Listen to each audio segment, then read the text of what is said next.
Alô? Bom, gente, boa tarde. Vamos começar, então, a apresentação aqui do Cláudio, né? O Cláudio é professor da Universidade Nacional de Santa Fé, né? E está aqui nos visitando essa semana, a Unicamp, e ontem ele nos brindou com uma bela aula de teoria de crise, né? Principalmente em Marx.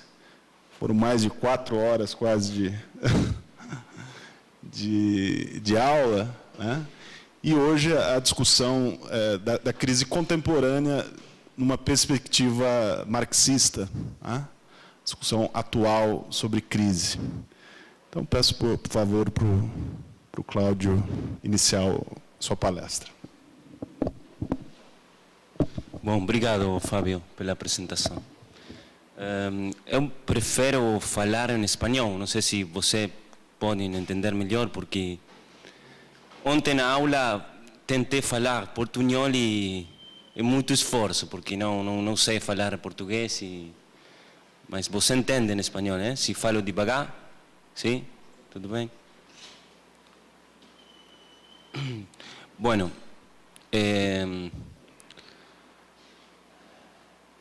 el tema de la crisis es un tema que estoy trabajando en mi tesis doctoral, entonces en parte este seminario se relaciona con, toca uno de los temas que trabajo en la tesis.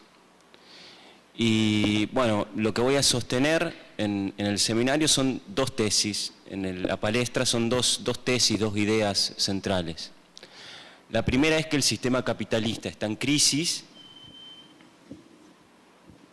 La primera es que el sistema capitalista está en crisis, que esta no es una crisis de forma, no es una crisis superficial, sino que es una crisis estructural que viene desarrollándose en los países líderes de desarrollo capitalista, en los países centrales, desde hace varias décadas.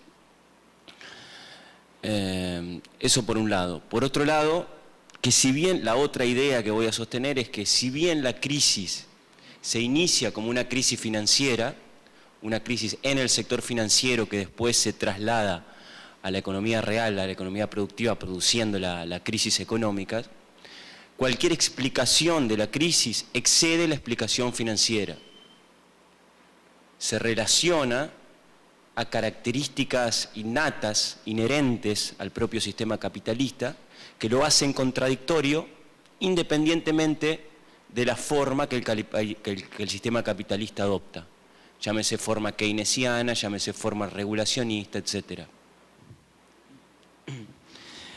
En este sentido, la crisis, esta última crisis, se presentó como habitualmente se presentan las crisis capitalistas desde 1840, como una crisis en el sector financiero, como una crisis de confianza, como una crisis que genera olas especulativas, corridas bancarias, que después se proyecta hacia el sector real de la economía. Esta característica que tiene el sistema capitalista hace que muchos analistas, confundiendo esencia con apariencia, en algún modo, tienden a centrar su análisis en la causa directa e inmediata de la crisis económica, que es la crisis financiera. Sin embargo, lo que yo sostengo es que las causas de la crisis siempre exceden esa crisis del sector financiero. Yo voy a dividir la palestra en 3 partes. En la primera voy a hacer una descripción general de los hechos de los hechos inmediatos a la crisis, de los hechos que desencadenaron la crisis financiera de manera directa, inmediata. Después voy a introducir el tema de la tasa de ganancia, la tasa de lucro en la economía capitalista, la importancia que tiene la tasa de lucro en las crisis económicas y la importancia que tiene para poder entender las causas de esta crisis en particular. Y ahí voy a contrastar 2 visiones que actualmente están siendo debatidas intensamente, que son, por un lado, un grupo de autores en el que hay autores que es minoritario, que está Andrew Kleeman, Alan Freeman y en parte Anwar Shaikh, que sostienen que la causa de la crisis obedece a la tendencia descendente de la tasa de ganancia, a la queda tendencia a una tasa de lucro.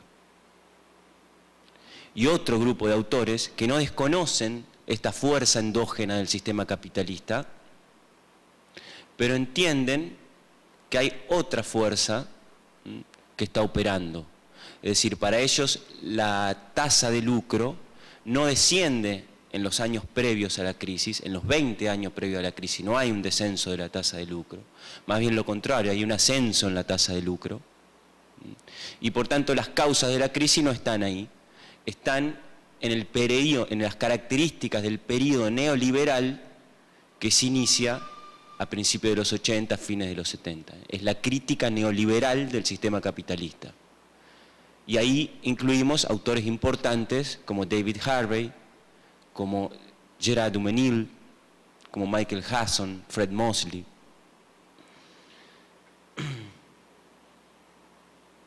Bueno, ahí tenemos una flecha del tiempo que describe cronológicamente cómo se sucedieron los hechos previos al inicio de la crisis financiera. La crisis financiera comienza en 2007, como una crisis de creciente desconfianza en el sector financiero, en el sector bancario de Estados Unidos. En los 15 años previos a 2007, se había producido un enorme crecimiento de la deuda en Estados Unidos, en particular de la deuda privada y en particular de la deuda hipotecaria. Por eso las primeras aproximaciones a la deuda, a la crisis que se hicieron en 2007, en el momento en el que estaba la burbuja inmobiliaria, hablaban de crisis subprime, de crisis en el sector inmobiliario. A partir del 2007, después de ese crecimiento enorme de la deuda, comienza a generalizarse la idea de que ese nivel de deuda es insostenible, de que se está en presencia de una burbuja de precios inmobiliarios. Y esto llevó, esta creciente ola de desconfianza por ese enorme volumen de deuda, llevó a un aumento de los tipos de interés y a una reducción del crédito en la economía de los Estados Unidos. Esa creciente ola de desconfianza se transforma en pánico financiero y bancario en una fecha muy específica, que es septiembre del 2008. En ese momento, con una diferencia de muy pocos días, se suceden una serie de acontecimientos muy importantes. ¿Se está entendiendo, no? ¿Qué hablo? ¿Sí? Se suceden una serie de acontecimientos muy importantes. Uno es la bancarrota de Lehman Brothers, la institución financiera símbolo del capitalismo norteamericano y una de las más importantes. El otro es la quiebra, la bancarrota de AIG. No, AIG se nacionaliza. La bancarrota de Merrill Lynch. Merrill Lynch, que era una institución financiera muy importante, que era la que más securities tenía, ¿no? Que fue una innovación financiera, los securities, la titularización de deuda, una innovación financiera que generó la gran corrida bancaria y la gran caída de precios.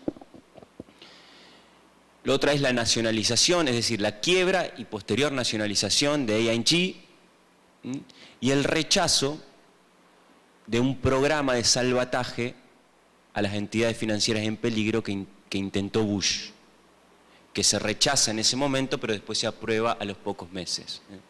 Esas situaciones transformaron la crisis financiera, la crisis especulativa, en pánico. Y en ese momento se detiene completamente la liquidez, incluso el crédito a corto plazo.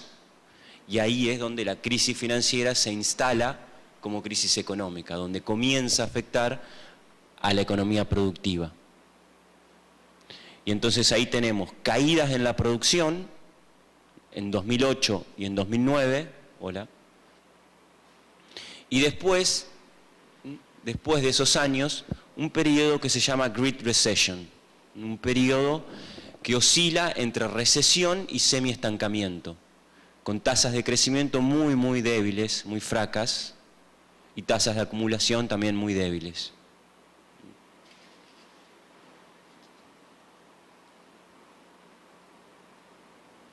Ahí traje yo algunos datos sobre tasas de crecimiento a partir de 2006-2007, donde se observa la caída de producción en 2008-2009 y la posterior fragilidad de la recuperación de la economía.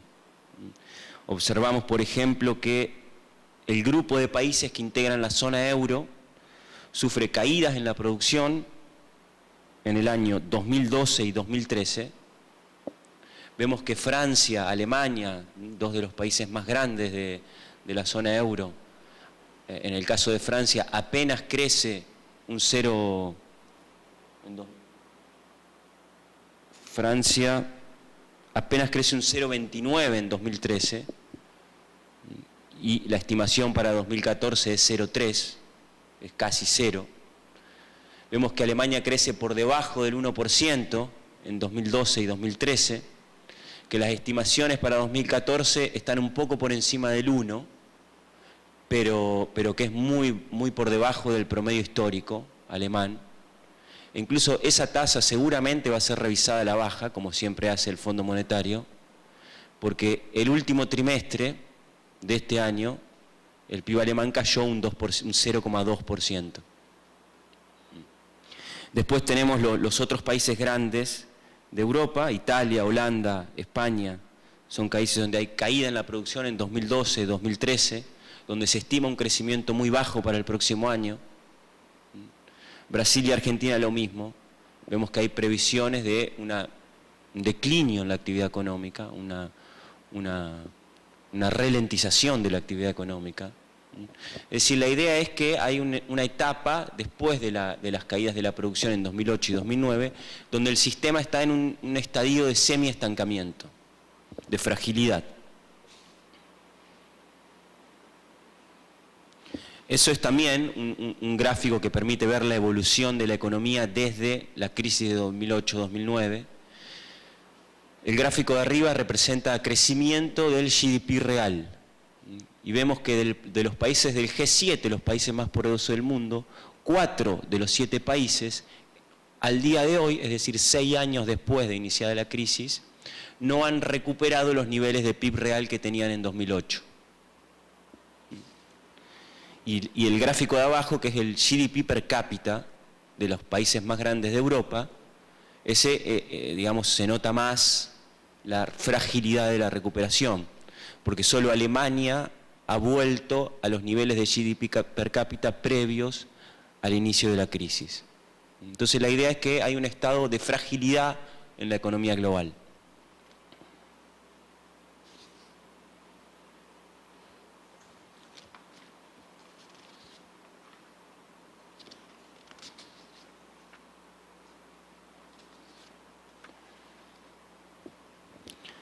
Entonces la idea es, digamos, la parte más superficial de los acontecimientos, indica que la crisis última se presenta como clásicamente se presentaron las crisis capitalistas.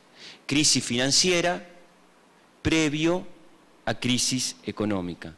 Crisis financieras, corridas especulativas, quiebras en el sector bancario, que desencadenan caídas en la producción en 2008, en 2009, y posteriormente un periodo de semiestancamiento en el que está hoy la economía global. Llegados a este punto es importante plantear qué importancia le vamos a dar a la crisis financiera para explicar la crisis económica. Hay ciertas escuelas de pensamiento económico que entienden que el mercado financiero tiene una importancia central, determinante, en el desarrollo de las crisis, que son las crisis de izquierda más difundidas, las crisis más difundidas dentro del ámbito heterodoxo. En estos casos, el sistema capitalista es inestable porque el sistema financiero es inestable. Los sistemas financieros tienen una dinámica eminentemente inestable que afectan a la economía real, a la economía productiva. En periodos donde el Estado no interviene estrictamente regulando la actividad financiera, regulando la actividad bancaria, el sistema financiero es más proclive a los desequilibrios y por tanto la economía toda es más proclive a los desequilibrios y a las crisis. Otra posición muy diferente a esta, sostenida por otro grupo de autores, ¿sí?, entienden que el sistema capitalista es inestable, que el sistema capitalista en sí mismo posee ciertas contradicciones y que las crisis son consecuencia de las contradicciones del sistema capitalista. Y estas contradicciones son de algún modo independientes del sistema financiero. En este caso no hay crisis porque hay desequilibrios en el mercado financiero. En este caso hay crisis porque el sistema capitalista, de manera inmanente, conduce a la crisis, con independencia o con cierta independencia de lo que sucede en el sistema financiero. Las implicaciones políticas de una u otra posición van a ser muy diferentes.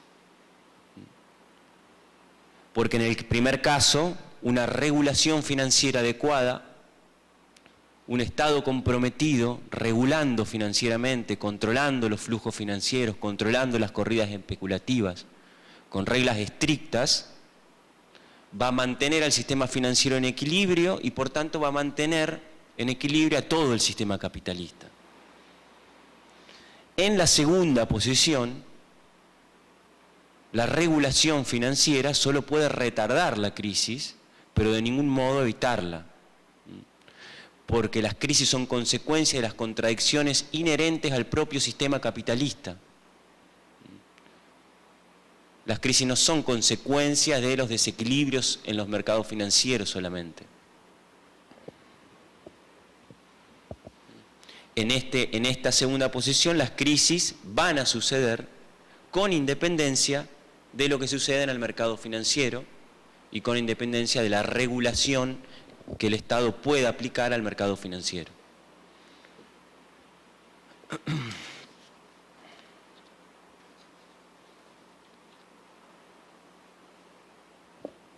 Bueno, entonces lo que vamos a hacer es contrastar dos visiones marxistas respecto a la última crisis.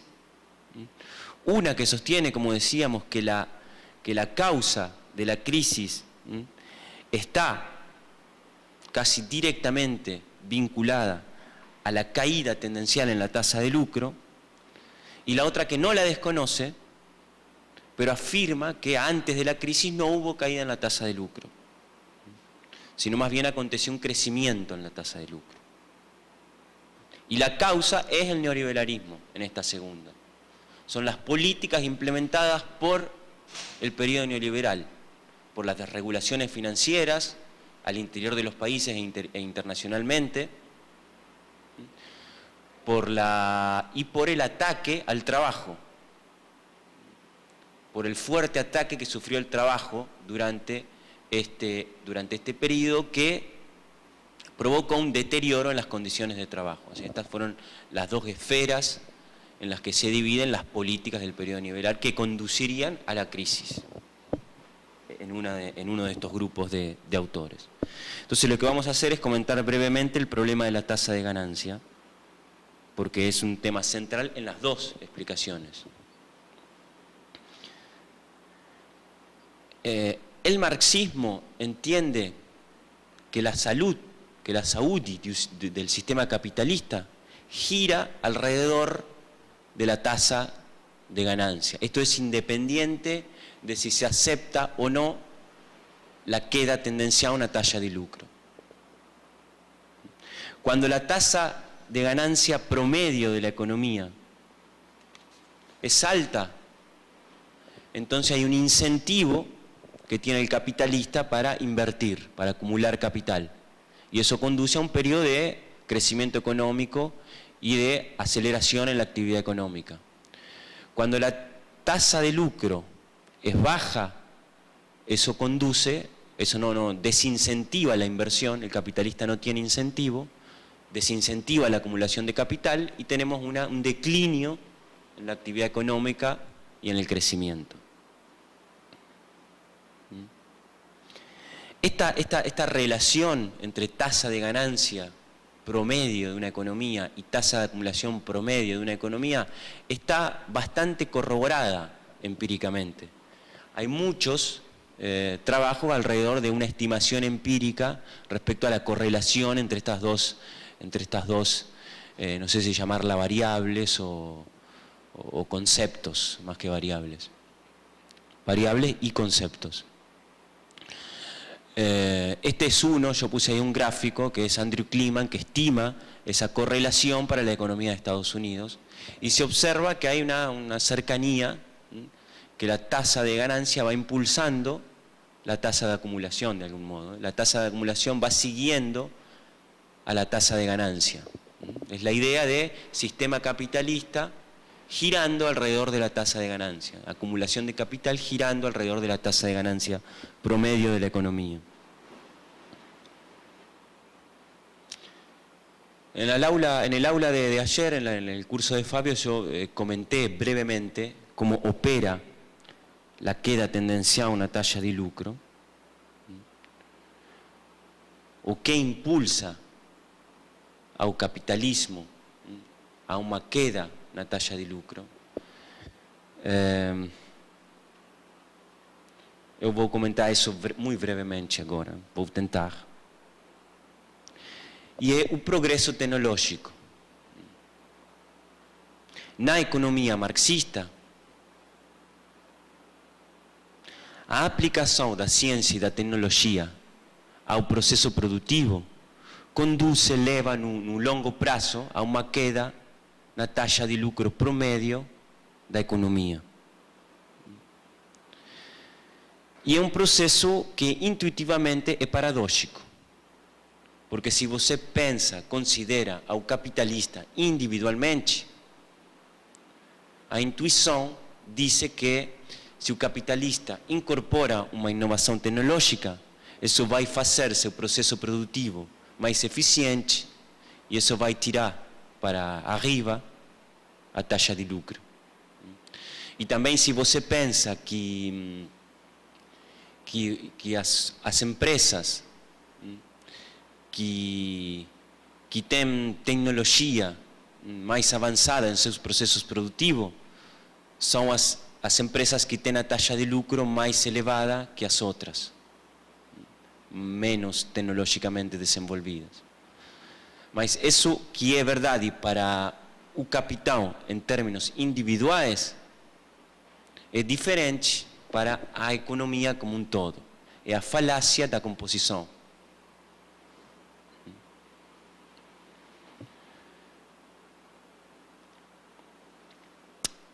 Y la base sobre la que se construye esta relación entre progreso tecnológico y tendencia a caer en la tasa de ganancia es la teoría del valor trabajo de Marx. Es decir, por eso muchas veces no hay diálogo entre la idea de tendencia descendiente de la tasa de lucro con otras escuelas de economía. Porque para você aceitar aquela tendencia a una tasa de lucro, tem que aceitar a teoría do valor de Marx. Bueno, y la idea es que cuando el capitalista introduce un cambio tecnológico en su proceso productivo, se incrementa lo que Marx llama composición técnica del capital. Se incrementa el volumen de capital físico en relación a la cantidad de trabajo que hay. Aumenta la cantidad de capital por trabajador. Eso produce el progreso tecnológico en el capitalismo. Ahorro de trabajo en relación al capital físico que tiene la economía o la empresa. Pero la teoría del valor trabajo nos dice que la mais-valia, que é o lucro, é criado pelo trabalho vivo. É criado pelo trabalho que está executándose. Y en la medida que ese trabajo pierde importancia relativa la capacidad que tiene esa economía para crear maisvalía, para crear lucro. Entonces, por un lado va aumentando el volumen de capital físico que el capitalista tiene que invertir, pero por otro lado va disminuyendo la capacidad que tiene ese capital para crear maisvalía, porque va disminuyendo en términos relativos la cantidad de trabajo, que es lo que crea la maisvalía. Esa es como a idea geral que está tras aquella tendencia a una taxa de lucro.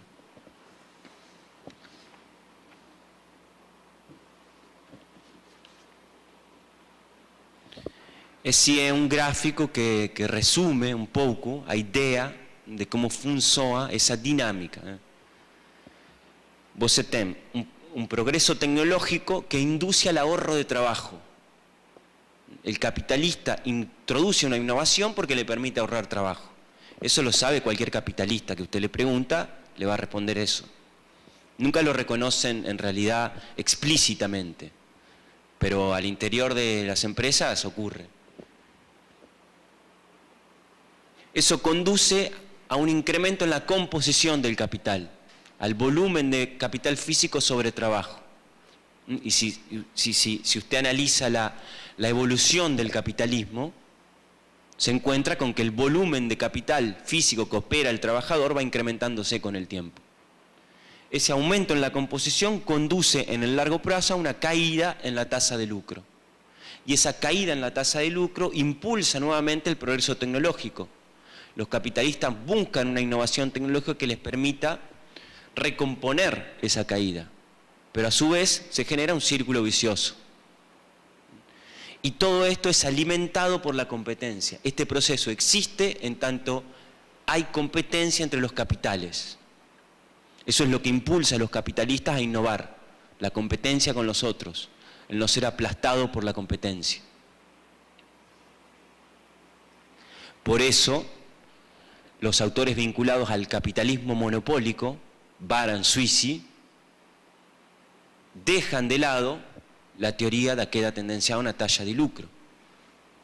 Porque un capitalismo monopólico, en un capitalismo monopólico no opera la queda tendencia a una talla de lucro. Ellos falan de que há una nova ley de acumulación capitalista, a ley de excedente creciente. Reemplazan la ley, porque no hay más competencia. Y esa es la posición actual de John Bellamy Foster, que es el discípulo de Sweezy.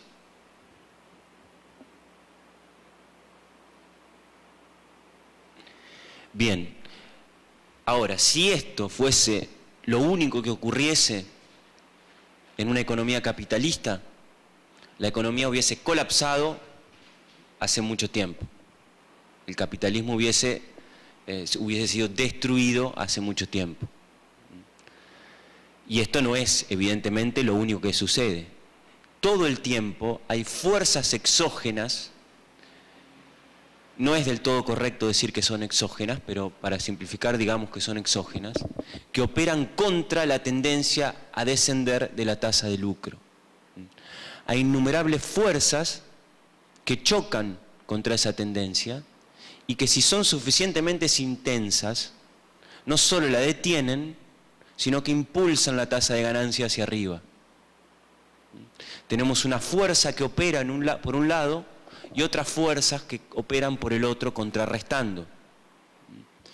Y en definitiva es lo que Marx llama, no la llama a la tasa de lucro, pero es un concepto de totalidad concreta.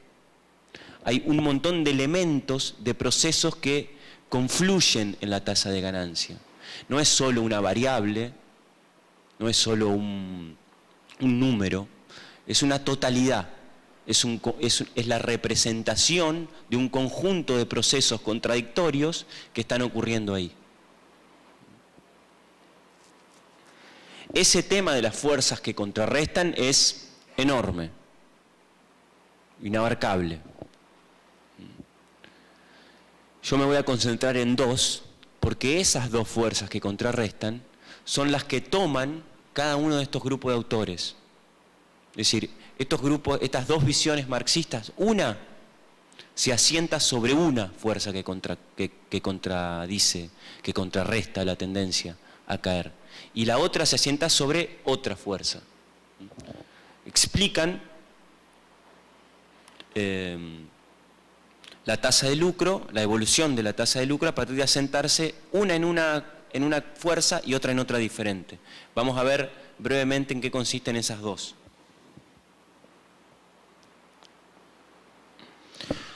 Una de esas fuerzas es la destrucción y desvalorización generalizada del capital.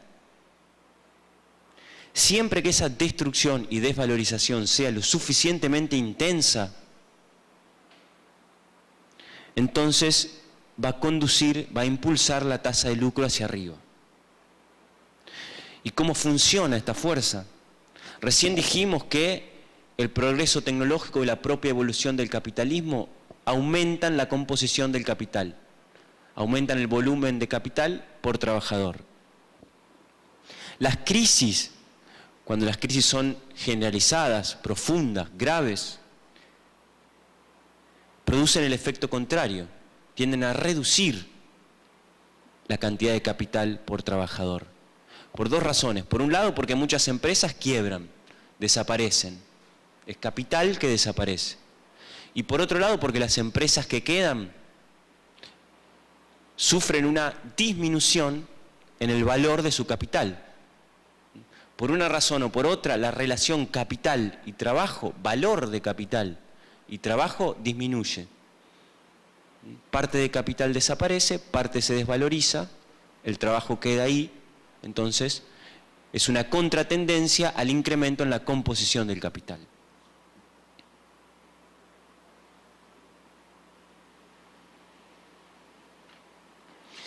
Aunque por muy diferentes razones, la economía neoclásica también incorpora esta idea. El concepto de productividad marginal decreciente del capital significa que en la medida que aumenta el stock de capital, disminuye la productividad, disminuye la tasa de ganancia. Y en la medida que disminuye el stock de capital, aumenta la productividad marginal, aumenta la tasa de ganancia. Por supuesto que no tiene nada que ver epistemológicamente con el marxismo, pero también deriva eso, y lo digo porque Alan Greenspan, que era el presidente de la FED en los años, digamos, de la crisis, destacó este proceso. Yo ahora no traje citas de él, pero él destacó la idea de que la crisis va a permitir salir de la crisis porque el volumen de capital disminuye y eso va a tirar para arriba la tasa de ganancia.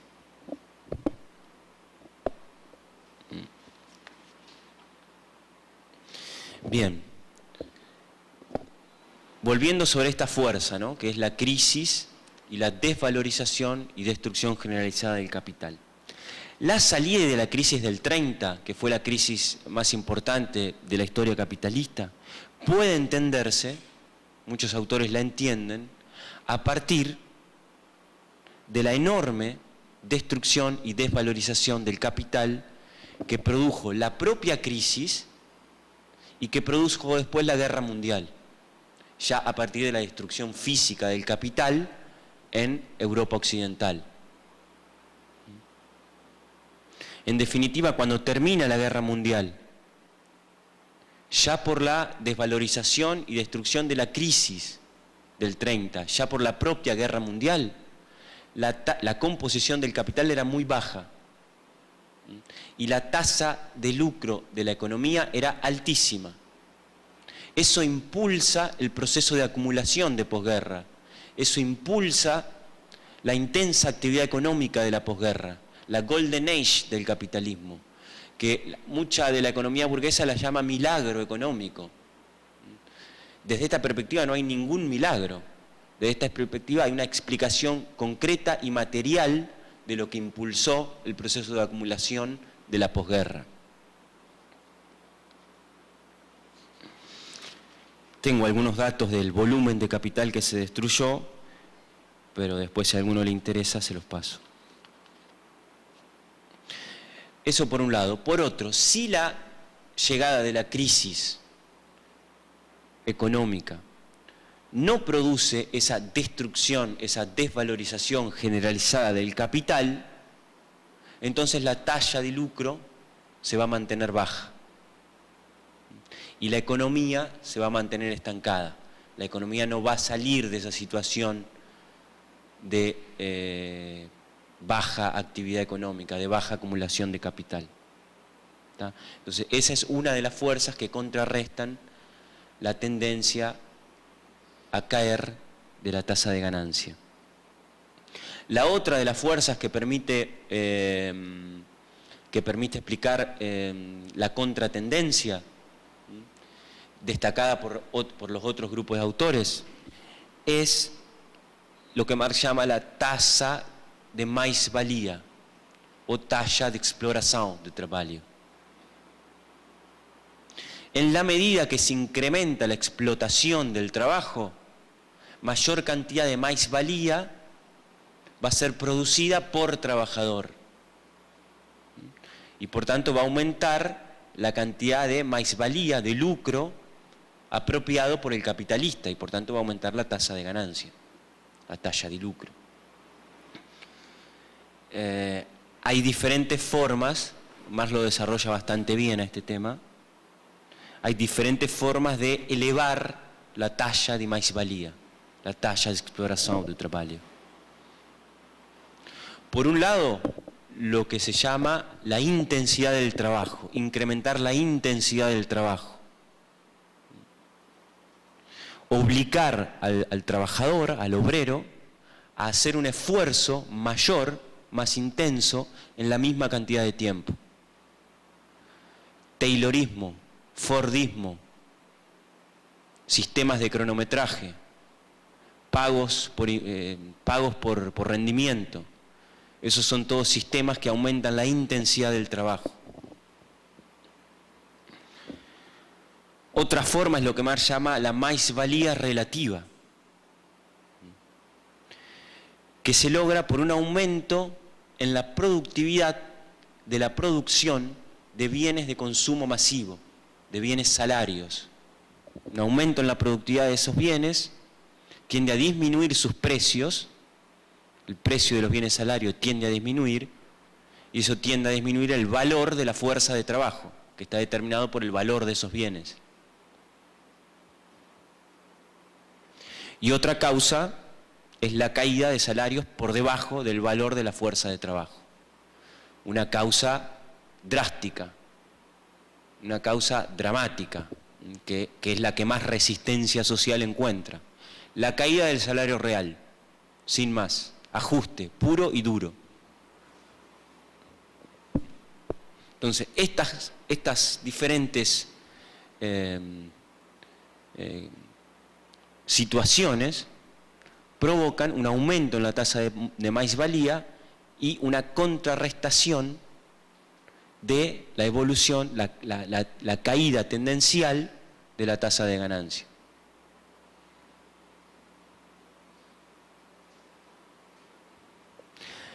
Refiriéndome a los grupos de autores que estaba considerando, hay un grupo de autores que para explicar la última crisis se concentra en la primera causa, en la destrucción y desvalorización generalizada del capital.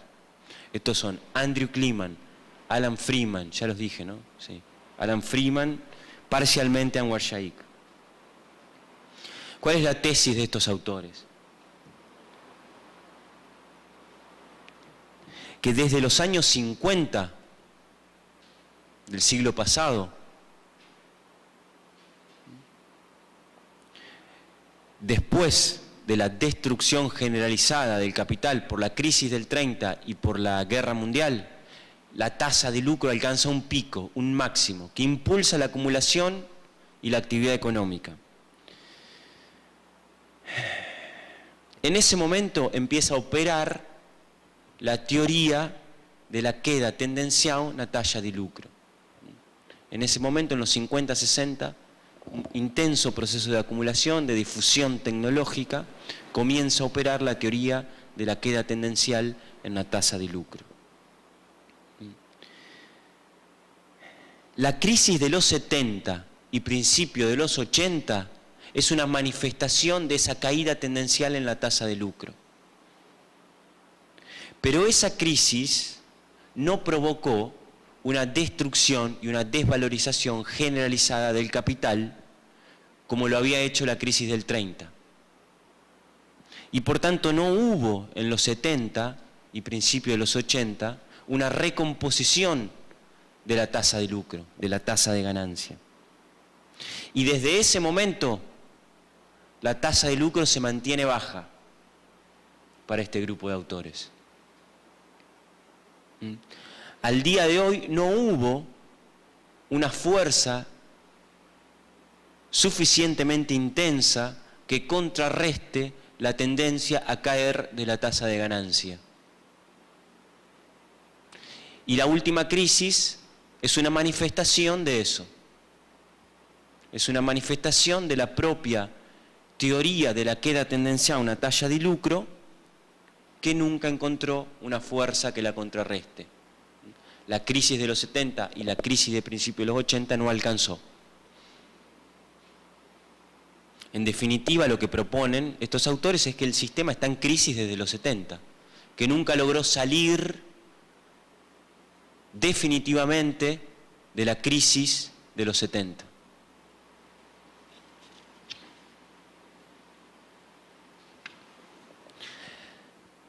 Kliman, Freeman. La etapa neoliberal para este grupo de autores no sería nada, no sería la causa de la crisis.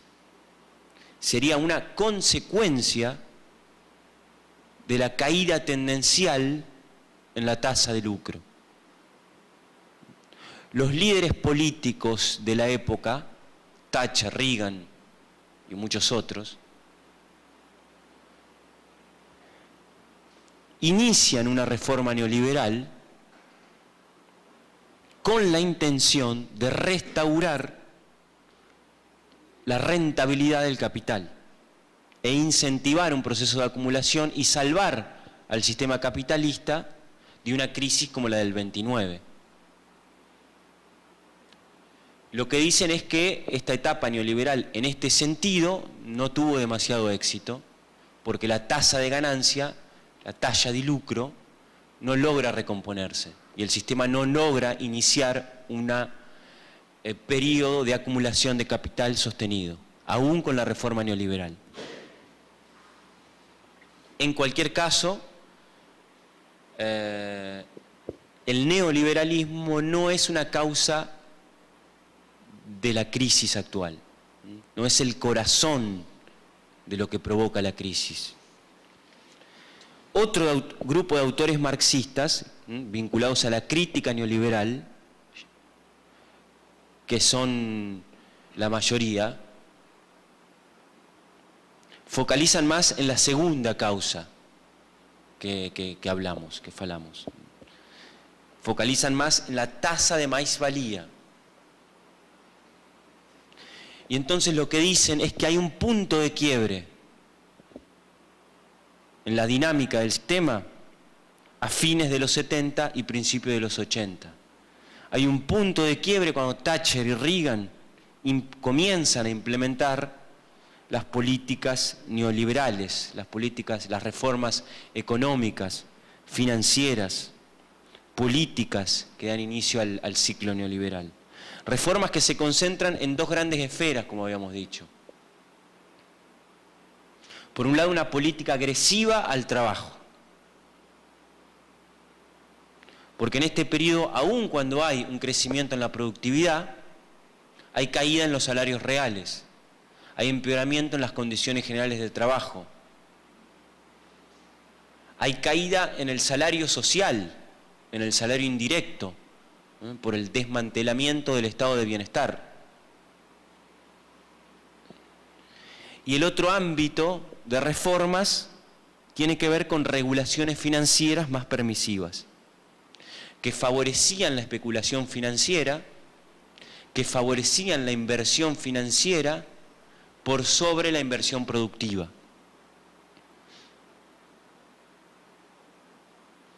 En cualquier caso, la tesis de estos autores puede resumirse como que ese empeoramiento en las condiciones de trabajo produjo un intenso crecimiento en la tasa de exploración de trabajo, la tasa de mais-valía.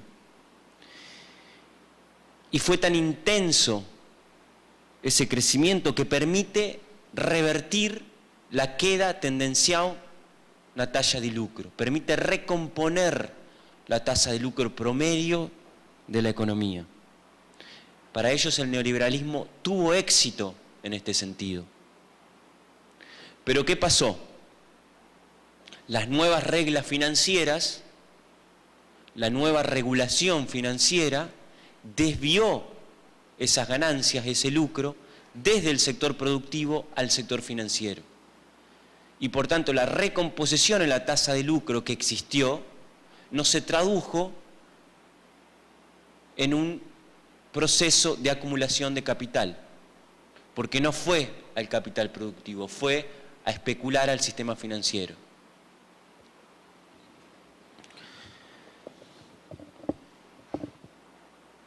Es importante notar que hay diferencias muy drásticas entre una escuela, un grupo y otro grupo. En el primer caso, en el caso de Kliman, de Friedman, que son como los ortodoxos, digamos, que a veces se los llama en este sentido. La tasa de ganancia cae por la tendencia innata del sistema capitalista y nunca encuentra una fuerza que la contrarreste. Viene cayendo desde los 60 y nunca encuentra una fuerza que la contrarreste. Ni siquiera el ataque neoliberal contra el trabajo pudo contrarrestarla. Desde los 70 se mantiene baja, dando lugar a un periodo de estancamiento en los últimos 30, 40 años de la economía capitalista.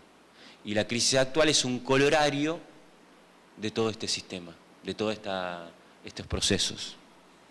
Desde la otra perspectiva, la tasa de ganancia era muy baja en los 70, en esto coinciden el grupo de autores de Harvey y Kliman y Harvey y Dumenil coinciden con el Kliman y Friedman. En los 70 la tasa de lucro era muy baja y eso provocó la crisis de ese momento, pero lo que sostienen es que el neoliberalismo y el ataque al trabajo del neoliberalismo logró revertirla, logró recomponerla, logró impulsar la tasa de lucro hacia arriba.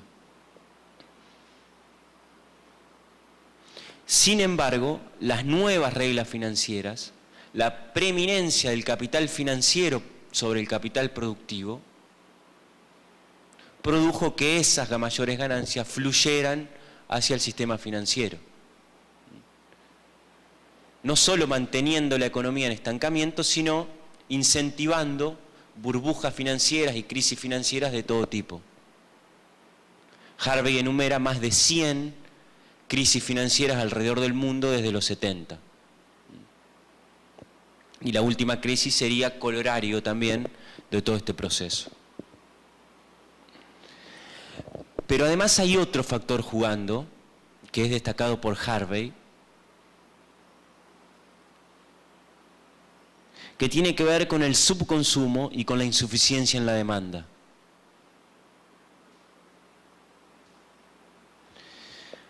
Porque sostienen que la caída en los salarios reales durante todos estos 30, 40 años fue produciendo una caída en la demanda agregada, en coincidencia con los keynesianos, cuyos efectos sobre la economía fueron parcialmente demorados por el creciente volumen de endeudamiento de las familias. La caída de los salarios reales no impactó directamente en el consumo porque la familia los compensó con endeudamiento.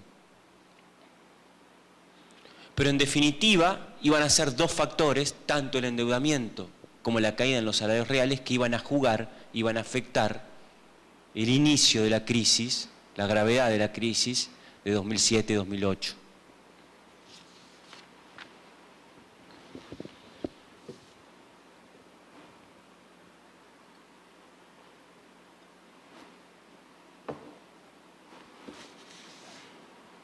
Yo traje algunas estimaciones de tasa de ganancia que hacen estos autores, que más o menos para respaldar lo que yo les estuve diciendo, ¿no? Porque yo les estuve falando sobre incrementos y quedas en la talla de lucro que estiman algunos autores.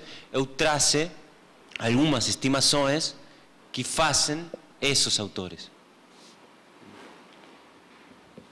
Esa, por ejemplo, es la estimación de talla de lucro promedio de la economía de los Estados Unidos que hace Andrew Kleeman. Él sostiene que la tasa de lucro promedio viene cayendo desde los 50. ¿Cómo estima la tasa de lucro? La estima en Estados Unidos, que es una de las pocas economías que tiene un sistema de contabilidad nacional lo suficientemente desagregado para poder hacer una aproximación rigurosa. Él la estima como el lucro total de la economía sobre stock de capital físico de esa economía. Ambas variables las extrae del sistema de contabilidad nacional. El lucro total lo estima de dos maneras. Una es una aproximación global. Lo que dice es valor agregado de la economía, valor agregado, ¿está bien? ¿Se entiende? Menos compensación al trabajo, menos salarios totales de esa economía. Ese sería el lucro global sobre stock de capital físico de esa economía, valorado a costos históricos, es la estimación. Y otro lucro que es más cercano al que le interesa a la empresa, que es valor agregado, menos compensación al salario, menos impuestos que pagan los capitalistas, menos intereses que pagan los capitalistas, menos rentas, alquileres, etcétera, que pagan los capitalistas. Eso sobre stock de capital físico. Esas son las dos líneas que ustedes ven ahí, que tienen una tendencia similar. Una diferencia de nivel, por supuesto, pero una tendencia similar. Una caída casi sistemática desde el pico que se alcanza a la salida de la Segunda Guerra Mundial. A partir de ahí hay un proceso de acumulación que va haciendo caer la tasa de ganancia y el ataque neoliberal sobre el trabajo no logra recomponerla. Se mantiene baja. Y aunque hay, si ustedes ven en el gráfico, un pequeño incremento en la talla de lucro antes del inicio de la crisis, eso se produce en el contexto de más largo plazo de una tasa de lucro baja. Entonces, para estos autores, la crisis última, una crisis de tasa de lucro. Una crisis que se explica por el capítulo 13, 14 y 15 del tomo 3 del Capital. Sencillamente no, complejamente eso. Esa es otra estimación de un autor que se llama también, vinculado a la tesis de queda tendencial, que también se observa una caída tendencial en la tasa de lucro hasta el 82. Ahí en el inicio del periodo neoliberal se frena la tendencia, pero no hay una restauración. Hay un pequeño ascenso en los primeros años del periodo neoliberal, principio de los 80, pero después vuelve a caer. Y este señor, entonces, también afirma la idea de que la tasa de lucro era baja en los últimos 30, 40 años, y ese es el determinante último de la crisis capitalista. Bueno, esas son dos citas que más o menos resumen la tesis de Kleeman y una cita de Marx también que se vincula a eso. No sé si alguien puede traducir al español o al portugués, o lo digo en castellano. los datos, dice Kliman, fracasan en soportar la idea de que las finanzas se desviaron de la economía real. El neoliberalismo no desvió la inversión productiva hacia el portfolio, hacia la inversión financiera. La caída entera en el índice, en la tasa de acumulación, es atribuible a la caída en el índice, en la tasa de lucro. Es decir, lo que está diciendo Kliman es que el neoliberalismo no tiene nada que hacer en esta explicación de la crisis. La crisis se produjo porque hay una caída en la tasa de lucro y los capitalistas hace 30, 40 años no tienen incentivo a iniciar un proceso intenso de acumulación. Es la queda tendencial a una tasa de lucro. Y el otro es una cita de Marx, que Marx dice, si baja la tasa de lucro, tenemos estafa y trato general a favor de la especulación, mediante desesperados ensayos de nuevos métodos de producción, mediante nuevas inversiones de capital y nuevas aventuras para asegurar una ganancia extraordinaria, cualquiera sea la tasa promedio general. Bueno, es decir, lo que está diciendo Marx es que la caída en la tasa de lucro, además de generar crisis en la economía real porque desincentiva la acumulación, también impulsa la crisis especulativa, la crisis financiera, porque los capitalistas se desesperan por encontrar inversiones rentables y en esa desesperación todo vale, la estafa, la especulación, todo vale.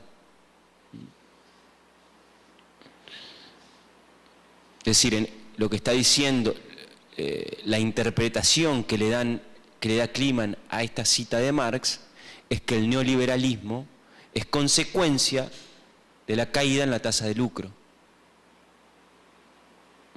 Estos son los otros grupos de autores, la estimación de tasa de lucro de otro grupo de autores. Este es Gerard Duménil. Él encuentra en la economía de Estados Unidos, como ven ahí, que hay un rebote, ¿sí?, a inicio de los años 80. Son varias estimaciones con diferente nivel de agregación. Toda la economía, el sector no financiero, el sector capitalista no financiero, y etc. Y él encuentra que hay un rebote. Si bien la tasa de ganancia no alcanza los niveles previos, los niveles de los 60, de los 50, hay una recomposición. Entonces para él no hay una crisis en la tasa de ganancia. Lo mismo para Michael Hudson, que hace una estimación para Francia, Alemania, Reino Unido y Estados Unidos. Y encuentra que hay un rebote importante en el periodo neoliberal. Incluso en muchos países hay una recomposición completa, una restauración completa de la tasa de lucro. Y por tanto, la crisis no es crisis de tasa de lucro. El neoliberalismo tuvo éxito. El neoliberalismo recompuso la tasa de ganancia. Pero entonces, ¿por qué hubo crisis? Porque ese aumento en la tasa de ganancia no se tradujo en acumulación de capital. La respuesta que dan estos autores es la que ya dijimos. El tipo de regulación financiera, las mejores condiciones que se le dio al capital financiero sobre la inversión productiva, hicieron que esas ganancias que se recompusieron fluyeran hacia el sector financiero y produjeran olas especulativas, crisis bancarias, crisis financieras y crisis económica. Bueno, eso dejó.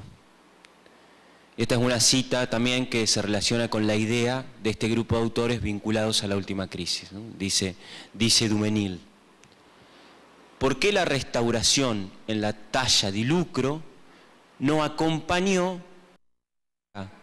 de la economía europea y americana?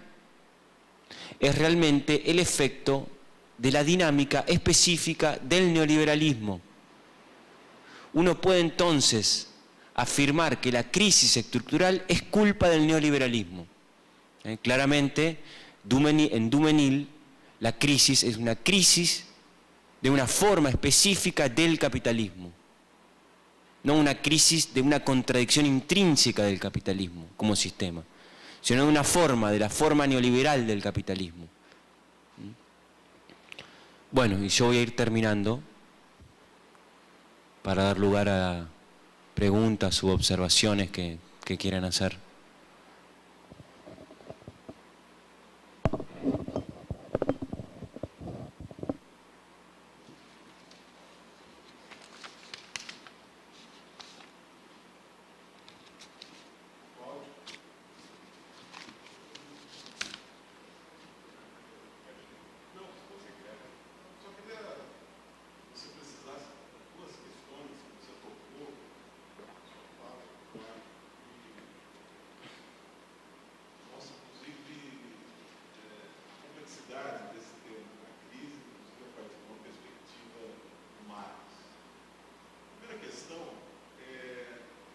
Discutindo isso na aula de crise ontem, a forma como Marx formula a concepção de taxa de lucro, o nível de abstração muito alto. Você vê alguns autores aqui que estão no Brasil, por exemplo, o Geraldo Cacanhoto, que você conhece, dizem que é muito difícil de mensurar os termos que o Marx elabora sobre a economia. Significa que ele não trate de outros níveis de abstração. Né? Por exemplo, a taxa de lucro transfera para a circulação, ou a taxa individual de lucro das empresas, mas em outros níveis de abstração, inclusive ele próprio se alimenta de estatísticas disponíveis da época. Então, a primeira questão seria essa: como você vê a dificuldade de mensurar a taxa de lucro dos termos do Marx diante do nível de abstração tão elevado? Segunda questão que você tocou também, e essa biografia que eu pego, mas me parece que há uma certa dificuldade de dar uma resposta plausível. Em que sentido, né, a crise, né, você falou, a crise dos anos 70, ou as crises atuais, dependendo da perspectiva, parece que perdeu aquela capacidade que Marx está descrevendo nos capítulos 3, de deflacionar a massa de riqueza, diminuir a produção do capital, para restabelecer o capitalismo no novo patamar de acumulação. Então, como meságio, por exemplo, vai dizer que isso é uma outra crise, uma crise estrutural do capital. Difere, portanto, da crise de 29 e de outras crises. Você comentasse, Sí. mais gente que faz em volta. O que sabe? Passa mais questões. No, prefiero contestar. Sí, evidentemente yo concuerdo en que esta tasa de lucro no es la tasa de lucro de Marx. No es la tasa de lucro que Marx avanza en el tomo 3. No es la tasa de lucro que Marx trabaja desde el punto de vista teórico en el tomo 3, que es una tasa de lucro con un nivel de abstracción elevado, la de Marx. Entonces, lo que hacen estos autores es intentar disminuir ese nivel de abstracción, llevar ese nivel de abstracción a la realidad, a lo concreto. Y en esa proyección de lo abstracto a lo concreto aparecen un montón de limitaciones. Limitaciones de las que hay que ser consciente cuando se trabaja desde esta perspectiva.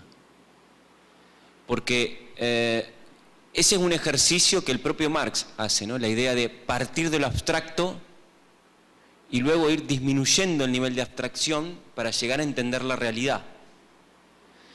Es un ejercicio válido partir de la teoría de la queda tendencial, la talla de lucro, como un concepto abstracto e intentar disminuir el nivel de abstracción como un ejercicio conceptual, teórico, metodológico, para entender la realidad.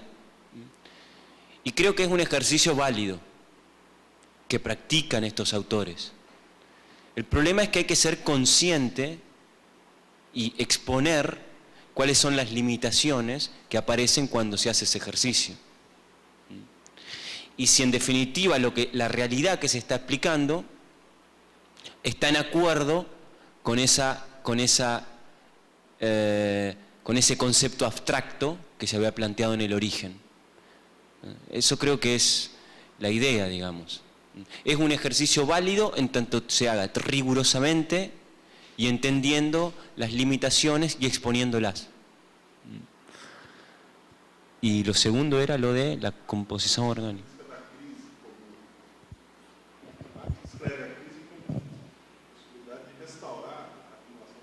Sí, sí, sí. E a crise dos anos 70 perdeu essa capacidade.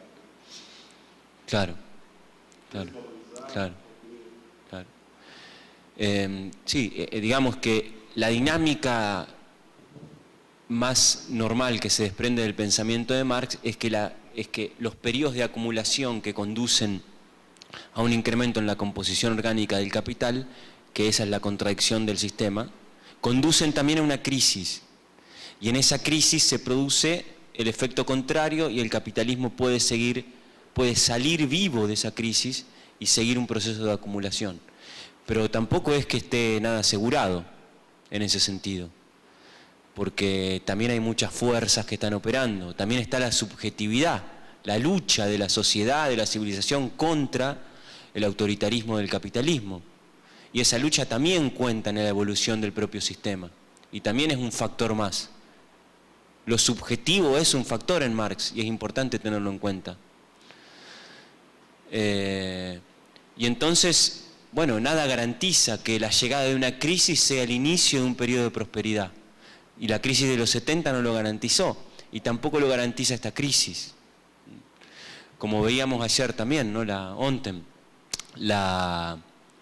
La teoría de la queda tendencial no es solo una teoría de una crisis, es también la teoría del colapso del sistema capitalista, en el fondo.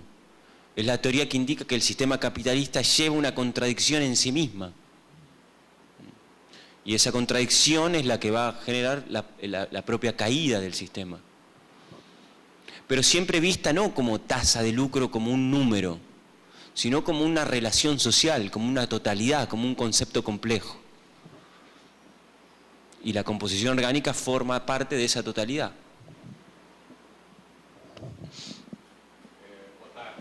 Boa tarde.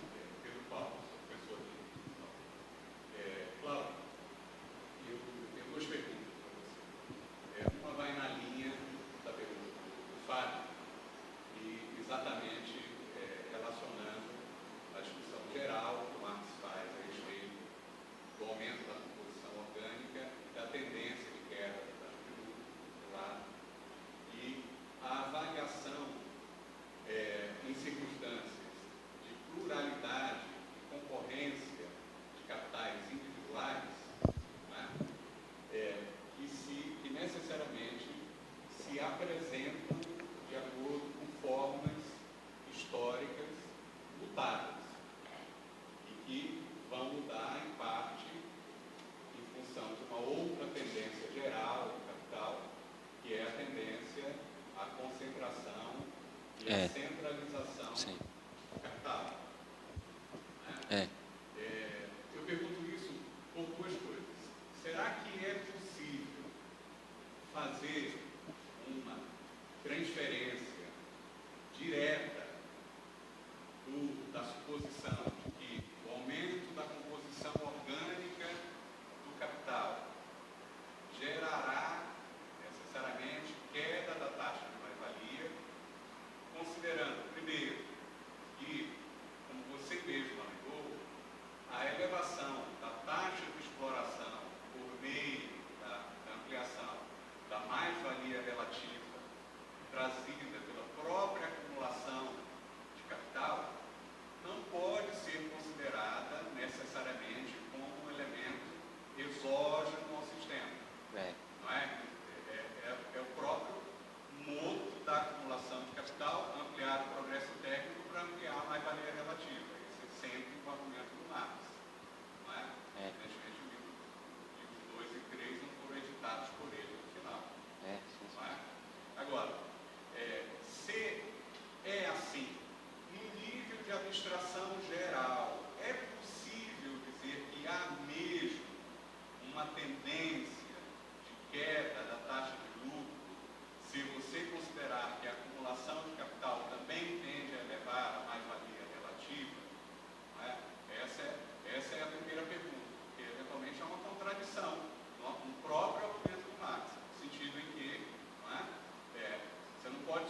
se eventualmente existir essa contradição, será que não é necessário avaliar os episódios de queda da taxa de lucro efetivamente verificados, levando em consideração as transformações histórico-institucionais dos modos de concorrência entre os capitais individuais?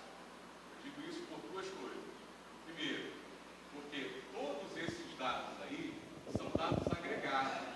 Todos os dados que você colocou são, mas esse processo todo, dos anos 50 até hoje, experimentou um enorme processo de concentração e centralização do capital. E a taxa de lucro dos grandes oligopólios e monopólios, produtivos, financeiros ou de serviços, são muito, muito superiores a essa taxa de lucro média. Taxa de lucro média é essa que é jogada para baixo, em parte por conta de alguns setores específicos, particularmente da indústria, né? E um conjunto de pequenas e médias empresas que está muito próximo de morrer, desaparecer e ser absorvido pelas grandes empresas. Esse é o primeiro ponto. Será que dá para avaliar essas tendências sem considerar o processo de concentração e centralização do capital? Segundo ponto é o seguinte: será que dá para também avaliar essas tendências sem comparar a diferença entre a taxa de lucro que se efetiva no sistema financeiro e no setor produtivo? Porque também é verdade que a recomposição da taxa de lucro geral do sistema, mesmo com os dados do Michel Busson ou nos dados do Juvenil, são muito inflados, na média, por uma super geração de lucros realizada pelos empreendimentos no setor, digamos, financeiro. E, inclusive, por uma grande geração de lucros não operacionais gerada pelas corporações ditas produtivas que operam também no sistema financeiro. Não é? Então, quer dizer, pode estar ocorrendo um processo de pressão sobre a lucratividade no setor produtivo muito forte em função da ampliação da concorrência e da capacidade de queimar-se capital, e que se reflete muito mais sobre pequenas e médias empresas, mas que é contabilizado na taxa média de lucro. Não é? Mas as grandes empresas não apenas têm lucro operacional muito grande no próprio setor produtivo, mas também um lucro muito grande, né, no conjunto da sua carteira pelos lucros que elas obtêm no sistema financeiro. Não é? Se entende. Terceiro ponto.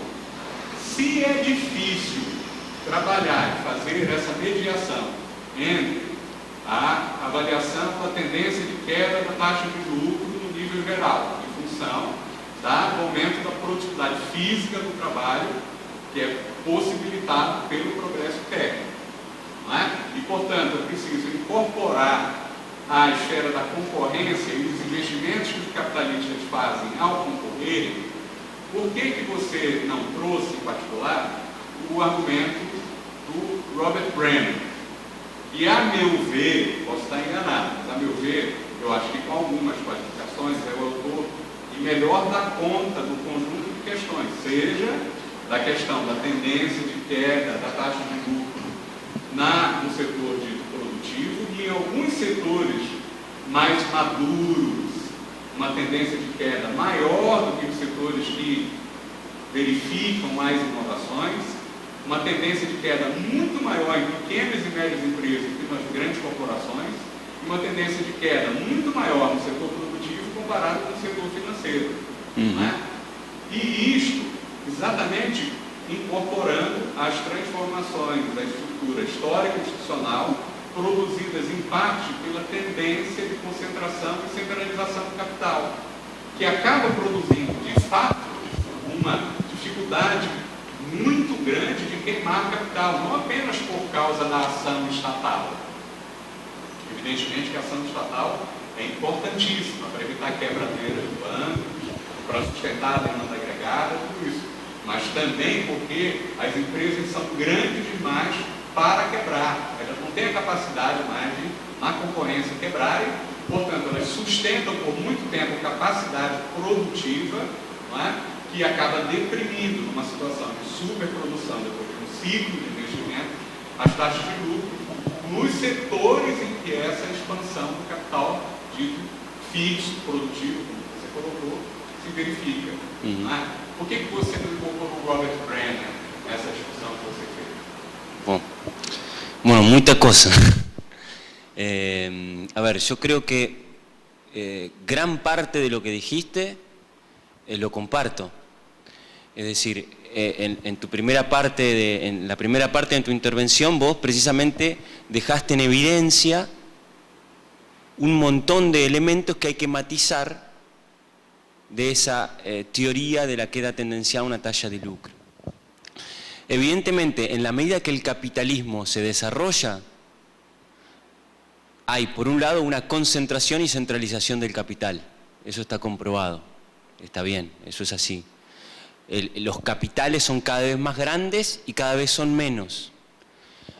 Y eso opera contra la propia ley de tendencia decreciente de la tasa de ganancia, que precisa concurrencia entre los capitales. Pero lo que sostienen estos autores, y yo lo comparto, es que aun cuando hay menos cantidad de capitales concurriendo, y son muchos, sigue existiendo la competencia.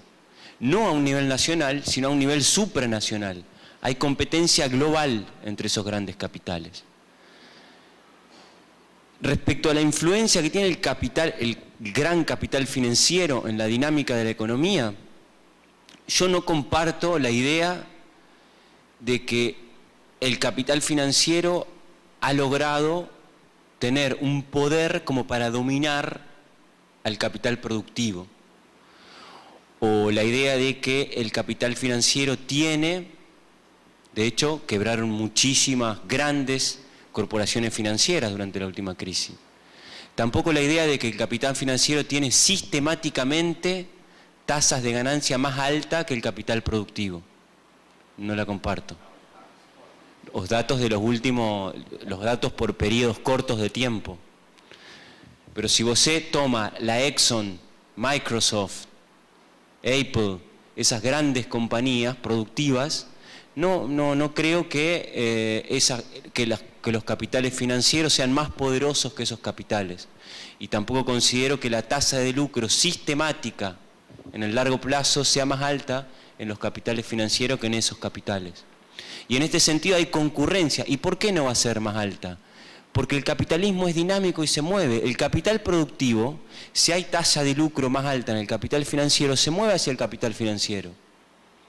Esa movilidad del capital que Marx piensa al momento de pensar en la tendencia descendente de la tasa de ganancia y la tendencia de la economía en ir hacia una tasa promedio de lucro, es central y opera, es una fuerza que opera en el capitalismo.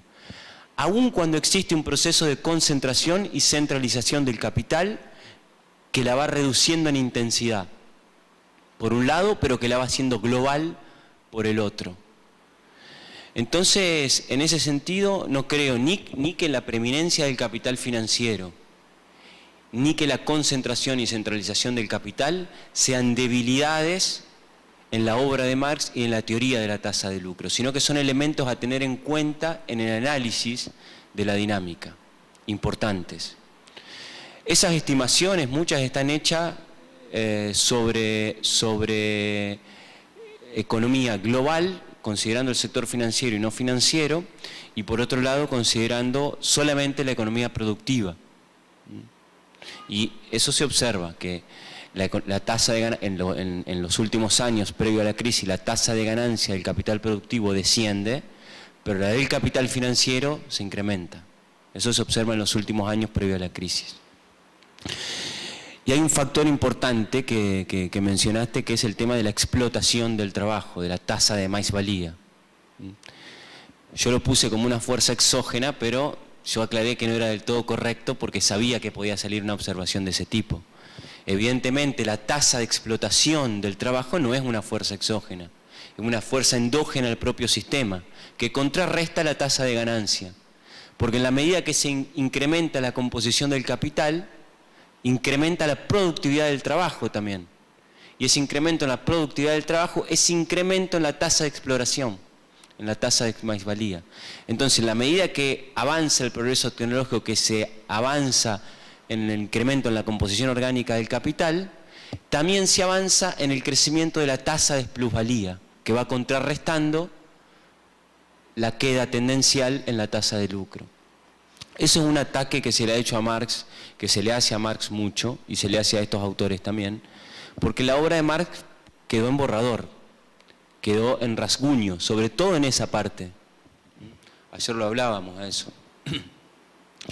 Las causas que contrarrestan la tendencia innata del capitalismo a generar una caída en la tasa de lucro son inmensas, son enormes y tienen que ver con la concentración y esa centralización, tienen que ver con la globalización, tienen que ver con la propia tendencia a aumentar de la tasa de explotación, tiene que ver con los abaratamientos de los elementos del capital constante, del capital físico que se va abaratando.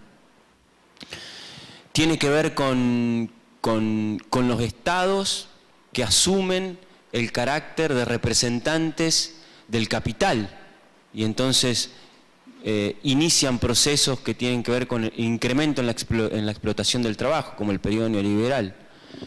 Entonces hay un montón de procesos que van contrarrestando, que Marx no los desarrolló, pero que tienen que ser incorporados, en el análisis. Yo por una cuestión de tiempo no los incorporé, lo mismo que la visión de Brenner, sí, que es una interesante también incorporarla. Pero bueno, también tenemos una limitación que no podemos desarrollar todo eso. Pero que sí, la evolución del capitalismo tiene una contradicción, pero también tiene un montón de otras fuerzas que hacen que esa contradicción no se manifieste directamente. Y todas esas que usted nombró son esas fuerzas que hay que considerarlas y que Marx las dejó incompletas en la obra. Y que no he todavía leído un autor que la haya terminado rigurosamente esa parte, que la haya terminado al nivel de Marx. No hay. Hay intentos, pero no hay un cierre de ese sistema.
Sí, digamos que en los periodos previos a la crisis siempre se observa. Los periodos previos a la crisis son periodos donde cae la tasa de ganancia en la actividad productiva. Y cuando hablamos de agregación, yo ahí también señalaría una contradicción, porque ya sigo con lo que comentabas vos. El nivel de agregación.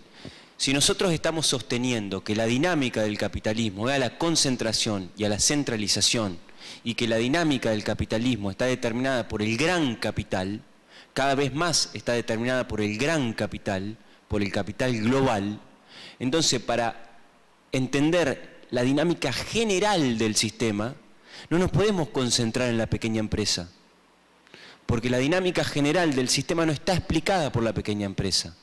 está explicada por la tendencia a la desaparición de la pequeña empresa.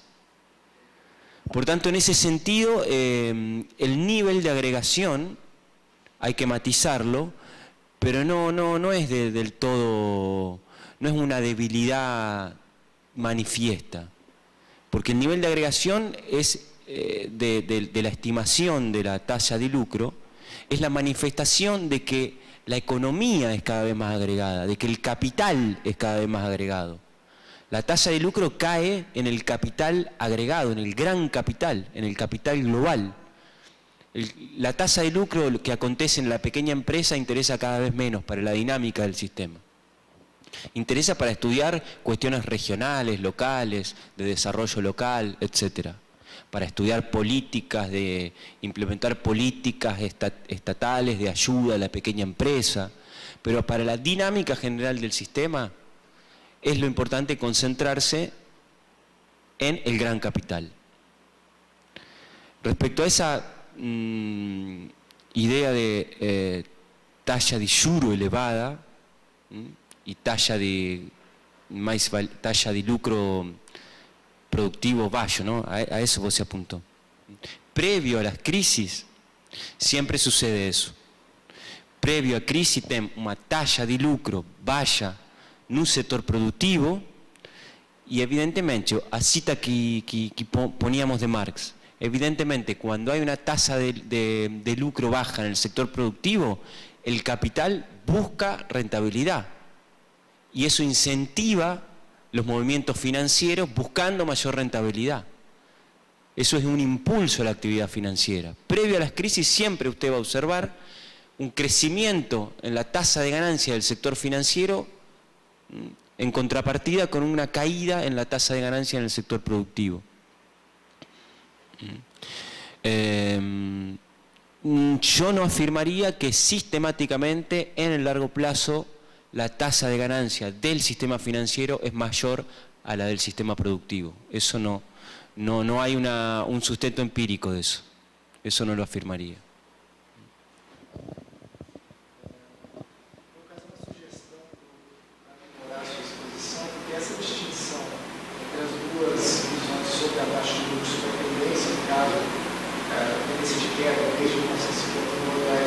Ascensão pós-80, ela exige a explicitação de uma diferença metodológica entre esses dois grupos sobre a questão do problema da transformação. Então, digamos, uma apresentação completa dessas duas visões tem que passar por essa questão. Vai ter um problema de tempo, etc., mas eu acho que seria essencial para fazer essa distinção. Se trata de dois pontos aí, sobre a limitação do valor, de como o valor se expressa em eles. Isso muda a avaliação em caso mais específico da taxa de lucro e o estoque de capital. E isso é distinção. Você está falando a metodologia utilizada para estimação empírica. Eso é um tema. Sí. Lo que hacen estos autores es desarrollar teóricamente su posición y después ir a los datos para intentar validarla empíricamente. En ese ir a los datos hay una aplicación metodológica diferente. Por eso, en realidad, claro, ¿por qué a unos le da que la tasa sube después de los 80 y a otros no? Porque la metodología para calcular la tasa de ganancia es diferente. Y hay una discusión ahí muy intensa en sobre si hay que usar que, digamos, que parece un poco absurda, porque hablando de nivel de abstracción, yendo a una discusión, terminan hablando de si hay que utilizar para medir el stock de capital costo histórico o costo corriente. Eso es lo que hace que una tasa de lucro suba y la otra se mantenga. Unos utilizan costo histórico y otro valuación corriente. Y entonces termina siendo la estimación de una tasa de lucro la utilización de un tipo de medida del capital físico. Esa es la diferencia empírica que hay en la estimación. El tipo de evaluación del stock de capital físico. Meu nome é Márcio Gomes, do Instituto. Um outro foco que eu gostaria que você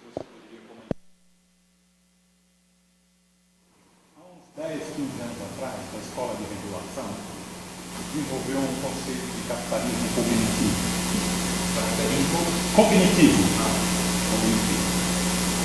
E, tendo em conta o desenvolvimento de software, de informática, haveria um problema de apropriação de mais-valia dos trabalhadores especializados na área de software, que não pertencem mais obrigatoriamente ou a um problema, vamos supor que eles fossem subcontratados. Então, o que eu entendi por essa teorização do capitalismo cognitivo é que haveria um problema de controle do capital sobre o trabalho, ou seja, haveria o potencial mais-valia gerada por esse trabalhador, entre aspas, autônomo, não poderia não ser apropriado totalmente pelo capitalista. Então, nesta era da informática, nesses anos em que há essa subcontratação, essa força de trabalho muito especializada, a mais-valia teria problemas de ser apropriada. Você poderia comentar alguma coisa sobre isso? Sí, yo no conozco la escuela. Lo que usted está comentando sí es interesante, ¿no? Es un tipo de proceso de trabajo que el capital no logra controlar completamente. Es decir, la relación social capitalista implica control total y estricto del capital sobre el trabajo. Eso es la relación social básica. El surgimiento de este nuevo tipo de trabajo implicaría como fallos en ese control total que el capital ejerce sobre el trabajador. Por lo tanto, eso tendería a generar una disminución en la tasa de más-valía. Pero si lo planteamos en términos de gran capital, si esa tasa de más-valía es menor y la tasa de lucro de ese tipo de empresa es un poco menor, ¿sí? Entonces ahí la competencia siempre va a nivelar. Si la tasa de lucro en ese tipo de empresas es menor, el capital va a mudar a otros ramos donde la rentabilidad es mayor. Y en la medida que muda, la tasa de rentabilidad de ese sector va a aumentar. Si va a ser un sector que va a tener una tasa de más-valía menor que el resto de los sectores, pero una tasa de ganancia que va a tender a nivelarse con el demás. Yo creo que desde el marxismo esa sería la respuesta. Porque no es que en Marx todos los ramos de la economía tienen la misma tasa de explotación. Tienen diferentes según el tipo de tecnología que se está aplicando, según el tipo de trabajadores que tienen que desenvolver ese trabajo. Es diferente. Pero eso no implica que la concurrencia entre los capitales vaya mudándose de un ramo a otro y eso produzca la nivelación de la tasa de ganancia entre los sectores. Yo lo pensaría así. Meu único comentário pegando o que Pedro Paulo falou sobre a concorrência, quando, se ela se vira inimiga quando tem concentração e centralização, e você respondeu que vamos pensar em nível global, e a nível global há concorrência entre os grandes capitais. Será que nessas empresas, desses setores, vamos pegar, que produzem mais software especializados para Samsung, sistemas operacionais, Android, etc., será que entre eles existiria essa concorrência em termos de capital financeiro, voltado de capital financeiro? Você mesmo afirmou que algumas empresas, tipo Apple aqui, elas têm, como empresas produtivas, uma alta rentabilidade e não obrigatoriamente,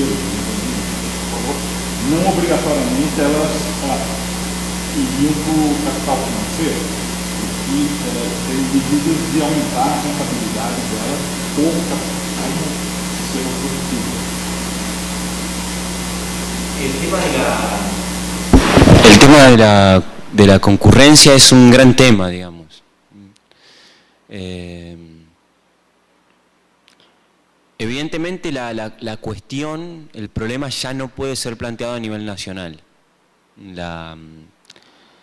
El análisis económico a nivel nacional ya tiene en este tipo de perspectiva una debilidad que ya no se puede analizar la dinámica de la economía a nivel de un país, tiene que ser analizada a nivel global. Y ahí surge un problema de la competencia, si hay o no competencia a nivel global. Si el gran capital muda de una rama a la otra buscando la mayor rentabilidad, si hay preeminencia de un tipo de capital sobre otro, esos son temas que hay que avanzar. Yo tampoco caería en la idea de que hay una preeminencia de un capital sobre otro, del capital financiero sobre el productivo. No, yo me rehúso a sostener esa posición. Me rehúso a sostener que el Bank of America es más poderoso que Exxon, que Microsoft. No, hay una concurrencia en el poder, compiten entre ellos. Pero sí, también es verdad que en la medida que el capitalismo avanza, la cantidad de capitales es menor y la competencia va disminuyendo. Y en determinados lugares puede ser que la concurrencia tienda a ser cada vez menor. Y la posibilidad de que un capital mude de una rama a otra también. La posibilidad de que el capital vinculado a la robótica mude a la esfera financiera, sí, es cada vez menor. Pero bueno, también aparecen, se desarrolla el tema de las acciones, de las participaciones. ¿Quién es el dueño de Bank of America? ¿Quién es el dueño de Exxon? Son accionistas, son grandes accionistas. Probablemente sea el mismo el dueño, probablemente, pero es posible que el dueño de Bank of America sea también el dueño de Microsoft, que tenga acciones en un lado, en el otro. Y lo que muda no es el capital físico, es la acción, es la inversión en la acción. Son formas de operar que hay que ir identificando.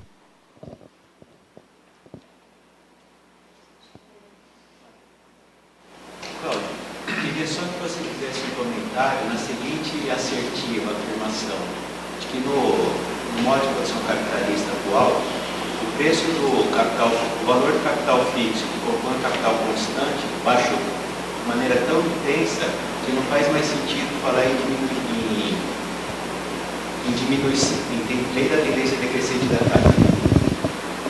E vários autores estão falando sobre isso, então eu queria que você comentasse sobre. Sí, ese es un elemento que el propio Marx lo resalta, es decir, cuando Marx habla de las causas que contrarrestan, se detiene en la caída de valor del capital constante. Lo que más o menos hablábamos ayer, lo que hay evidentemente en el sistema capitalista es un crecimiento en la composición técnica, en la masa de medios de producción, de capital constante en relación al trabajador. Es un trabajador enfrentándose a una enorme maquinaria. Deténgase en una moderna automotriz japonesa. Enormes robots operados por un trabajador. Váyase al otro extremo, la industria textil de la China hoy o la industria textil de la Inglaterra de la Revolución Industrial. Eran pequeñas maquinitas operadas por un trabajador. Eso es el crecimiento en la composición técnica. Pero como usted dice también, hay un crecimiento en la composición técnica, pero el valor del capital, de ese volumen de capital, va cayendo. Y esa es una causa que contrarresta la crisis. ¿Sí? Esa es una causa que contrarresta la crisis, que contrarresta la tendencia a incrementarse de la composición orgánica. Hay algunos autores que han intentado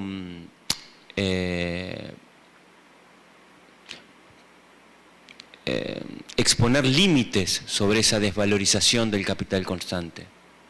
Se desvaloriza, sí, pero hay una parte del capital constante que no se desvaloriza. y son los recursos naturales, las materias primas. Las materias primas son parte del capital constante. Y las materias primas, la energía fósil, no sufre una caída en su valor, sufre un incremento en su valor, en la medida que el capitalismo se desenvuelve. La parte del capital constante, que son recursos no renovables, tienden a incrementar su precio. Y por tanto es una limitación de quienes argumentan que el capital constante siempre cae y cae tanto como para contrarrestar el incremento en la composición técnica. Es una limitación, pero que también tiene sus limitaciones, la caída en el valor del capital físico.